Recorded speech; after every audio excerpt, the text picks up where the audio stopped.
अस्सलाम वालेकुम students, class 8 subject general science. आज का हमारा टॉपिक जो है दैट इज़ कांटेक्ट फोर्सेस। हम लोग पढ़ रहे हैं चैप्टर फोर्सेस एंड प्रेशर। तो हमने इसमें देखा कि फोर्स जो है that can change the motion of an object, that can change the speed of an object, that can change the direction of an object, ठीक है, that can change the shape of an object. और इनमें से कोई सारे effects भी हो सकते हैं या कुछ इफ़ेक्ट्स हो सकते हैं, ठीक है। तो अब फोर्स की टाइप आज हम लोग पढ़ने जा रहे हैं। तो फोर्स जो है इट्स ऑफ टू टाइप्स, या तो कांटेक्ट फोर्स होगा या फिर नॉन कांटेक्ट फोर्स होगा। इसको समझने के लिए मैं आपको एग्जांपल देती हूँ। What's a contact force? Can you lift A bag without touching it? आप अपना स्कूल बैग उठाते हो, क्या स्कूल बैग को टच करने के बगैर आप इसको उठा पाओगे? नो। क्या हम लोग कुएं से पानी खींच सकते हैं बगैर रस्सी को खींचे? बगैर रस्सी को खींचे क्या हम लोग कुएं से पानी निकाल सकते हैं बाल्टी में? नहीं, ठीक है। तो इसका मतलब है कि फोर्स जो है ज़रूरी होता है कि हमारा कांटेक्ट हो जाए उस ऑब्जेक्ट के साथ। ऑब्जेक्ट के साथ हमारा कांटेक्ट ज़रूरी है। फॉर एग्ज़ाम्पल, बैग को लिफ्ट करने के लिए हमें इसको हाथ में उठाना है, यानी कि जो हमारे हाथ की या हमारे बाजू की जो मसल्स होती है वो काम करती है, वो कंट्रैक्ट हो जाती है और हम बैग को लिफ्ट करते हैं, ठीक है। या पानी को कुएं में निकालने के लिए हम जब रस्सी को खींचते हैं तो हमारी मसल्स जो है वो कांटेक्ट में आ जाती है, वो फोर्स अप्लाई करती है ताकि हम लोग कुएं से पानी निकाल पाए, ठीक है। इस चीज़ को हम लोग बोलते हैं this is A contact force. अब इस कांटेक्ट फोर्स में कौन सी चीज़ इस्तेमाल हुई? इसमें इस्तेमाल हुई हमारी मसल्स, इसमें इस्तेमाल हुई हमारी मसल्स। चाहे हमें बैग उठाना है, चाहे हमें वेल से पानी खींचना है, तो हमारे कौन सा पार्ट काम करता है? मसल्स काम करती है। दैट मीन्स हम लोग इसको बोल सकते हैं this is also a muscular force, this is also a muscular force. That means contact force is also a muscular force, यानी कि किसी भी चीज़ को बगैर कांटेक्ट में लाए, बगैर उसको टच किए हम उसको उठा नहीं सकते हैं। हम उसको उठा सकते हैं जब हम उसके कांटेक्ट में आएंगे, हमारी मसल्स उसके कांटेक्ट में आएंगी, तब हम उस चीज़ को उठा पाएंगे। हम लोग झुकते हैं या उठते हैं, बैठते हैं, तो हमारी बॉडी की जो मसल्स है वो काम करती है। हम जब फूड खाते हैं तो फूड जो है वो फूड पाइप के ज़रिए नीचे आता है स्टमक में।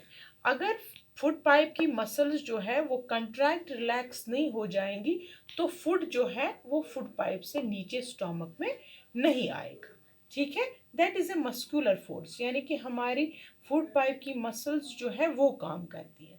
इसी तरह से हमारे लंग्स जो है, जब हम हवा अंदर ले जाते हैं, ऑक्सीजन और कार्बन डाइऑक्साइड बाहर छोड़ते हैं, तो जो हमारे लंग्स के मसल्स होते हैं दे कंट्रैक्ट एंड रिलैक्स, वो कंट्रैक्ट हो जाती हैं और रिलैक्स हो जाती हैं, जिसकी वजह से इनहेलेशन और एक्सहेलेशन हो जाती है, ठीक है।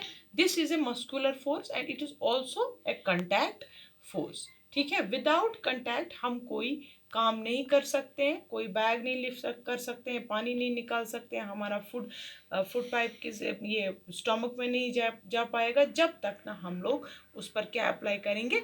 Muscular force, and that is a contact force.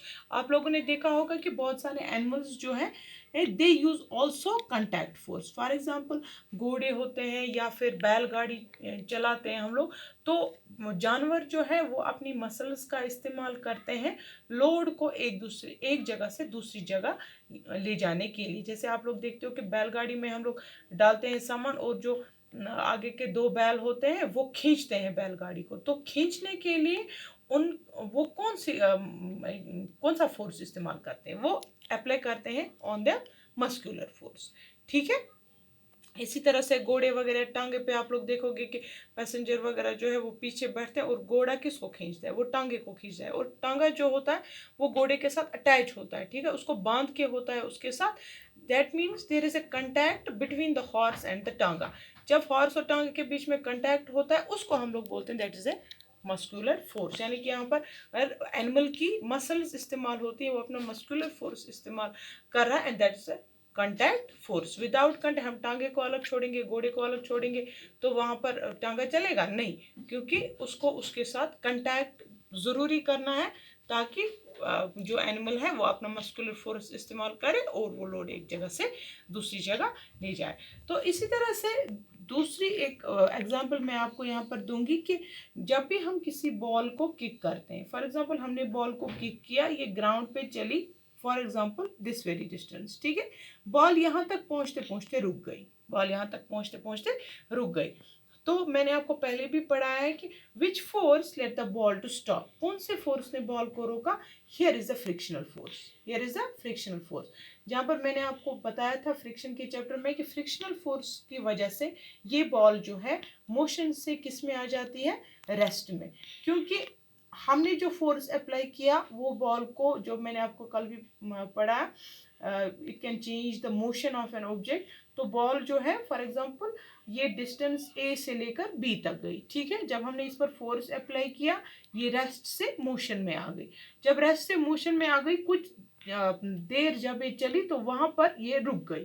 रुक कैसे गई, क्योंकि इस पर फ्रिक्शनल फोर्स एक्ट हो गया, ठीक है। What is a frictional force, मैंने आपको पहले भी पढ़ा, it is opposite force which applied opposite to our force. जो भी हमने इस बॉल पर फोर्स अप्लाई किया था, हमारा फोर्स जो है उसको एक फोर्स अपोजिशन करता है जो डाउनवर्ड होता है, it is always opposite to the applied force. तो इस फोर्स को हम लोग बोलते हैं this is a frictional force. इसी तरह से जब आप लोग साइकिल चलाते हो तो ब्रेक लगाते हो, जो साइकिल का टायर होता है और जो रोड होता है उन दोनों के बीच में फ्रिक्शन हो जाती है और साइकिल रुक जाती है। इसी तरह से जब हम गाड़ी चलाते हैं, हम गाड़ी का इंजन बंद करते हैं, टायर और सड़क के बीच जो frictional force which came into play, तो वहाँ पर भी यही फोर्स उसको रोकता है। तो so this is also a contact force, क्योंकि बॉल हवा में तो नहीं चल रही है, ठीक है, ये रोड पे चल रही है, जिससे फ्रिक्शन फोर्स। इसी तरह से पानी में बोट वगैरह जो है वो भी फ्रिक्शनल फोर्स के जरिए से चलती है, ठीक है।